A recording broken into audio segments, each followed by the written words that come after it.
calligraphier ensemble les plus belles pages de l'histoire humaine.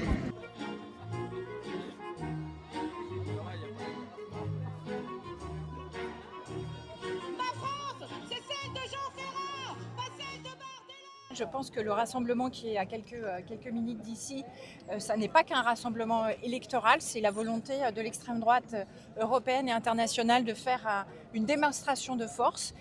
Les idées d'extrême droite, elles n'ont jamais été favorables aux travailleurs et aux travailleuses.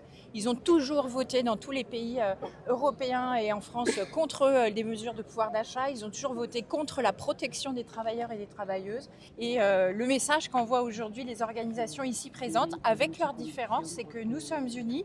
Et puis le deuxième message que nous voulons passer ici, c'est qu'il n'y a pas de fatalité.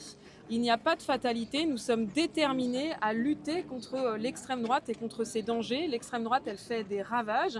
Il y a une recrudescence d'actes racistes et antisémites en France, notamment l'agression du rabbin d'Orléans, le meurtre raciste de 2 personnes dans le sud très récemment. Et donc nous sommes déterminés à empêcher l'extrême droite d'arriver au pouvoir. Viktor Orban qui interdit la Pride, qui accueille à bras grands ouverts Benjamin Netanyahou, le génocidaire qui est poursuivi par la Cour pénale internationale. Vous avez Matteo Salvini qui est fan de Mussolini. Vous avez Abascal qui est fan de Franco. Bref, vous avez le pire de l'extrême droite qui se conjugue. Ils appellent ça la fête de la victoire. En réalité, c'est la fête du racisme, de la xénophobie notoire. Et c'est, je crois, important qu'il y ait aujourd'hui un contre-rassemblement des forces politiques, des forces syndicales, des forces de gauche, pour montrer qu'on n'est pas condamné à subir l'extrême droite.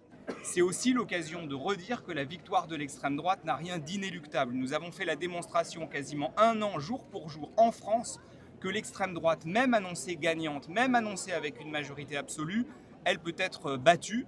Ça montre qu'on est capable de rassembler très large, y compris dans une circonscription RN où on a plus de 4000 personnes qui manifestent contre cette internationale réactionniste.